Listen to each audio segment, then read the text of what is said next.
ഈ വോൾട്ടേജ് കുറഞ്ഞു എന്ന് വിചാരിച്ചാൽ മതി. കാരണം ഈ മനുഷ്യ ശരീരേ ഒരു അത്ഭുതകരമായ എഞ്ചിനല്ലേ. തീർച്ചയായിട്ടും human body is A miraculous machine, wonderful chemical laboratory, stomach and digestive organ, miles of communication system, nerves, and astounding sound system, ear and throat, wonderful camera cum projector system, eye, unparalleled computer with the infinite capacity, brain, non-stop pumping set, heart and lungs, both are pumping, and restless refinery system, liver and kidney. അങ്ങനെ സൃഷ്ടാവ് മനുഷ്യന് നൽകിയ വിചിത്രവും സങ്കീർണവുമായ ആന്തരിക അവയവങ്ങളുടെ പ്രവർത്തനങ്ങൾ നടന്നുകൊണ്ടിരിക്കുകയും ചെയ്യുന്ന ഒരു അത്ഭുതകരമായ ഒരു എഞ്ചിനാണിത്.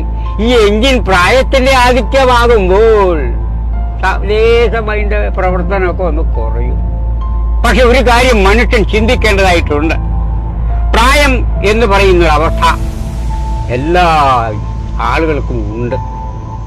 ഇന്നലകളുടെ സായാഹ്നസന്ധ്യകളിൽ നിദ്രയില്ലാത്ത രാത്രികളും വിശ്രമമില്ലാത്ത പകലുകളും മക്കൾക്കായി ഹോമിച്ച് മക്കളെ മെച്ചപ്പെട്ട ഭൗതിക സാഹചര്യത്തിലേക്ക് എത്തിച്ചു കഴിഞ്ഞാൽ മാതാപിതാക്കളെ വൃദ്ധസദനത്തിലേക്ക് എത്തിച്ചുകൊണ്ടിരിക്കുന്ന ഒരു സാംസ്കാരിക ചുതിയിലാണ് ഇന്നത്തെ അത്യന്താധുനിക സമൂഹം. മനുഷ്യൻ എന്താണെന്നും മാനുഷിക മൂല്യങ്ങൾ എന്താണെന്നതിനെ പറ്റിയും പരിപൂർണമായി ബോധവാന്മാരല്ല ഇന്നത്തെ ഈ അത്യന്താധുനിക സമൂഹം. അപ്പൊ എന്താ മനുഷ്യനായി കാണാൻ എന്താ അവന് കുറച്ച് കാര്യങ്ങൾ ചിന്തിക്കേണ്ടതായിട്ടുണ്ട്. എന്താണ് മനുഷ്യൻ? എന്താണ് മാനുഷിക മൂല്യം? Human values. What are human values? Values are defined as desires and goals that are internalized through the process of conditioning, learning and socializing. It means the act of cherishing something and holding it dear. Actually, they are the guiding principles of life which are conducive to one's physical, mental and social health. A well-structured ethical core വേണം ഒരു മനുഷ്യന്.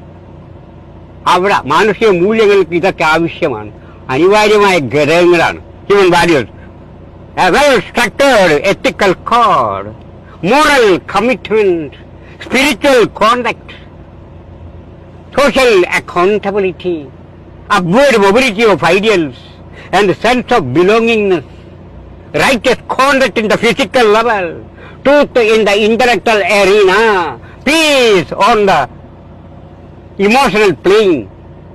ഇതൊക്കെ നമ്മൾ മനുഷ്യന് മാനുഷികമായ മൂല്യങ്ങളെ മുറുകെ പിടിക്കണം. അവൻ ഇതൊക്കെ അനിവാര്യമായ ചില ഘടകങ്ങളാണ്. ഇതൊക്കെയാണ് ജീവിതം. ഇതൊക്കെ ആയാലേ ജീവിതമാവുന്നുള്ളൂ. അപ്പൊ ജീവിതത്തിനെ പറ്റി നമ്മൾ ചിന്തിക്കണം. What is life? Today is life, the very life of life. In its brief course lies all the varieties of realities. It is green everywhere. Yesterday is history. Tomorrow is mystery. But today is life. Life is an unnecessary disturbance. Life is an unnecessary disturbance in the tranquility of eternity. We think one, but it happens absolutely different from that. അതാണ് mystery. അപ്പൊ നമ്മൾ എന്ത് വേണം? ജീവിതത്തിൽ കുറെയൊക്കെ സത്യസന്ധതയോടെയും സാംസ്കാരികമായ ഒരു മൂല്യമൊക്കെ വെച്ചുപിടിച്ചൊക്കെ ജീവിക്കാൻ നോക്കണം. മനുഷ്യന് മാത്രമുള്ളതല്ല ഈ ഭൂമി. നമ്മൾ വിചാരിക്കുന്നത് എന്താ? മനോഹരമായ ഭൂമി മനുഷ്യന്റെ ഇത് മാത്രമാണെന്നാണ്. പക്ഷെ സത്യമല്ല. ഇതിലെ പറക്കുന്ന ചിത്രശലഭത്തിനും ഇന്നലെ വിരുന്നുണ്ടുപോയ ദേശാടന കിളികൾക്കും പാപം പറവകൾക്കും PT7-നും അരിക്കൊമ്പനും അങ്ങനെ നരിക്കൂ എരിക്കൂ അരിക്കൂ എല്ലാറ്റിനും തുല്യാവകാശമുള്ള ഒരു സംഗതിയാണ്, ഒരു സംഭവമാണ് ഈ ഭൂമി. ഈ ഭൂമിയെ മനുഷ്യൻ്റെത് മാത്രമായി കാണരുത്. ഭൂമി, ജലം, അഗ്നി, വായു, ആകാശം, ഈ 5 ബേസിക് എലിമെന്റ്സ് ഒക്കെ മനുഷ്യന് വേണ്ടി മാത്രം സൃഷ്ടിക്കപ്പെട്ടതല്ല. മക്കളെ, നിങ്ങൾ ഇരിക്കുന്ന കാലത്തോളം നിങ്ങൾ ഉപയോഗിച്ചോളൂ. ഇത് കഴിഞ്ഞാൽ വരും തലമുറക്കായി നിങ്ങൾക്ക് കിട്ടിയ അതേ പരിശുദ്ധിയോടുകൂടി തന്നെ ഇത് തിരിച്ചു കൊടുക്കേണ്ടതായ ഹാൻഡ് ഓവർ ചെയ്യണം. You will have to hand over air, water, soil and this kind of pollution. ഇന്നിപ്പോ എന്താ സംഭവിക്കുന്നത്? കംപ്ലീറ്റ് പൊല്യൂഷനാണ്. atmospheric pollution and environmental pollution. What is the reason for that? Science, which has contributed so much to human progress, has also posed a serious threat to human survival. It is not only wars with poison gases, virulent germs, nuclear weapons that may spell our doom, but man may choke himself to death by rapidly polluting his atmosphere under the guise of modernization, automation, scientific or technological progress. We have been warned that if the current rate of air, water, soil pollution continues, the biological rhythm on the earth will be seriously upset, leading to the gradual extinction of mankind. So environmental scientists and enlightened statesmen all over the world are today seriously concerned over man's misuse and abuse of nature and his deliberate fouling of the atmosphere. അപ്പൊ നമ്മള് മനുഷ്യരാണ്, സ്നേഹത്തോടുകൂടി കഴിയുക. അപ്പൊ ഈ പ്രത്യേകിച്ച് ഇപ്പോഴത്തെ ടൈമാണ് എന്താണ് റംസാന്റെ കാലഘട്ടമാണ്. അപ്പൊ പ്രാർത്ഥനയുടെ ടൈമാണ്, മനുഷ്യൻ ഏറെക്കുറെ ചിന്തിക്കേണ്ടതായ സമയമാണ്. അപ്പൊ ഇതിന് ഒരു സൃഷ്ടാവിന് എന്താ ഒരു കാര്യം ഞാൻ തുറന്നു പറയുന്നു, ഗോഡ് എന്തോ ഒരു പവറാണപ്പാ. അത് ഇന്ന ശക്തിയാണെന്നൊന്നും നമ്മൾക്ക് പറയാൻ പറ്റില്ല.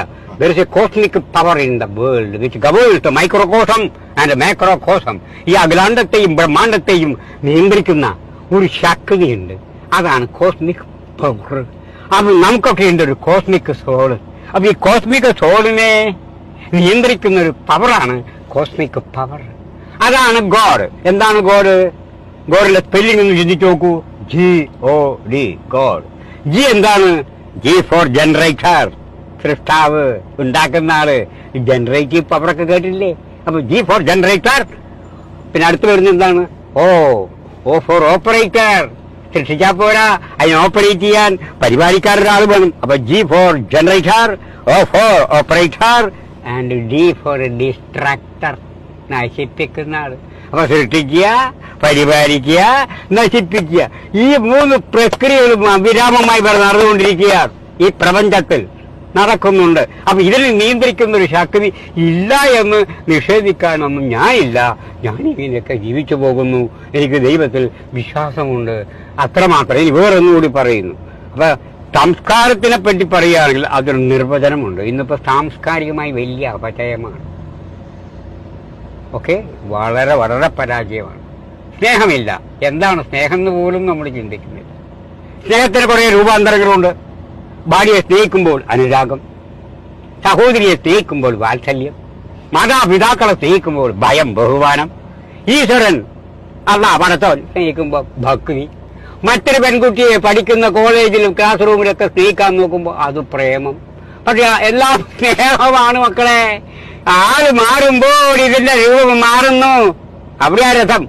അപ്പൊ അതോട്ടൊരു മോഡിഫിക്കേഷൻ ലവ് ഉണ്ട്. അപ്പൊ ആ ലവിനെ നമ്മൾ മനസ്സിലാക്കണം. അവിടെയാണ് രസം. ലവ് എപ്പോഴും പരിശുദ്ധമായിരിക്കണം. റിലൻഡ്ലെസ് ലവ് ആയിരിക്കണം. റിലൻഡ്ലെസ് ലവ് നിഷ്കാമകർമ്മം എന്ന് പറയും നമ്മൾ. അതായത് ഇന്നിപ്പോ ഒരാൾ സ്നേഹിക്കുന്നത് സ്നേഹം എന്തെങ്കിലും കിട്ടാൻ വേണ്ടിയാ. കിട്ടാൻ വേണ്ടി പ്രദർശിപ്പിക്കുന്ന ആ സംഗതിയല്ല സ്നേഹം. അവിടെയാണ് കുഴപ്പം പറ്റുന്നത്. അതുകൊണ്ട് നമ്മൾ വളരെയധികം ശ്രദ്ധയോടുകൂടി ജീവിക്കാൻ നോക്കുക. അപ്പം പ്രാർത്ഥന കാര്യങ്ങളൊക്കെ ടൈം ആയതുകൊണ്ട് ഞാൻ കൂടുതൽ ഇതിനെപ്പറ്റി ആധികാരികമായി സംസാരിക്കാനുള്ള വലിയ അറിവൊന്നുള്ള ആളൊന്നുമല്ല. ഞാനൊരു ചെറിയ മനുഷ്യനാണ്. യാദർച്ഛ്യമായി എന്നെ ഇങ്ങനെ കണ്ടുപോകുന്ന വൈക്കില്. അപ്പം മുമ്പ് ഞങ്ങൾ കണ്ടാൽ സംസാരിക്കാറുണ്ട്. ഇപ്പൊ കണ്ടപ്പോഴും ഇങ്ങനെ സംസാരിക്കാൻ പിടിക്ക് തോന്നി എന്നെ വിളിച്ചു. അങ്ങനെയൊക്കെ സംസാരിക്കുന്നു. അത്രമാത്രം എന്തെങ്കിലും തെറ്റുക മറ്റോ എന്തെങ്കിലും സംഭവിച്ചിട്ടുണ്ടെങ്കിൽ എന്നോട് ക്ഷമിക്കുക. കാലം വളരെ മോശമാണ്. അപ്പൊ മനുഷ്യനെ നയിക്കുന്നത് അടിസ്ഥാന പ്രേരണകളാണ്. മനുഷ്യന്റെ ജന്മവാസനകൾ രതിയും മൃതിയുമാണ്. രതി സഹകരണത്തിൻ്റെതാണ്, മൃതി വിനാശത്തിൻ്റെതാണ്. മനുഷ്യരിലെ സഹകരണബോധവും ആക്രമണവാസനയും തമ്മിൽ അനസ്യൂതം അരങ്ങേറിക്കൊണ്ടിരിക്കുന്ന ഒരു സംഘട്ടനത്തിൽ നിന്ന് ഉരുത്തിരിയുന്നതാണ് സംസ്കാരം. ആ സംസ്കാരം പാടെ നശിച്ചു പോകുന്ന ഒരവസ്ഥയിലേക്ക് നിർഭാഗ്യകരമായി നമ്മൾ ചെന്ന് എത്തുകയാണോ എന്ന് സംശയിച്ചു പോകുന്നതിൽ തെറ്റുണ്ടോ എന്ന് എനിക്കറിയില്ല. ഇത്രയും പറഞ്ഞുകൊണ്ട് എന്റെ ഈ അവശേഷിച്ച ആരോഗ്യമായി ഞാൻ സംസാരിച്ച കാര്യങ്ങൾ നിങ്ങൾ ക്ഷമിക്കണം, പൊറുക്കണം. That's all. ഓക്കെ. അപ്പൊ അമുദാസൻ ചേട്ടൻ നമുക്ക് ഒരു മിനിറ്റ്, ഞാൻ വീട് മലേക്ക് കൊണ്ടുവന്നാക്കണോ അങ്ങോട്ട് വീട്? അത് കുഴപ്പമില്ല. അപ്പൊ ഞാൻ ഇവിടുന്ന് ബസ്സിന് പോയിക്കോളാം. ബസ് സ്റ്റോപ്പിലാക്കി തന്നാ മതി. ബസ് സ്റ്റോപ്പിലാക്കി ബസ് സ്റ്റോപ്പിലാക്കി നോമ്പായതിന്റെ പേരിൽ ചായ കുടിക്കാന്ന് ഞാൻ പറയുന്നില്ല, കാരണം എനിക്ക് നോമ്പാണ്. Okay okay okay. ഏതായാലും അപ്പൊ കൊണ്ടുവന്നാക്കട്ടെ, ബസ് സ്റ്റോപ്പിലേക്ക് ആക്കി. Okay okay, thank you very much. Okay okay, അത് ഞാൻ ബസ് സ്റ്റോപ്പിലേക്ക് കൊണ്ടുവന്നാക്കാം. ഓക്കെ ശരി. ഓക്കെ ശരി ശരി. ഓക്കെ.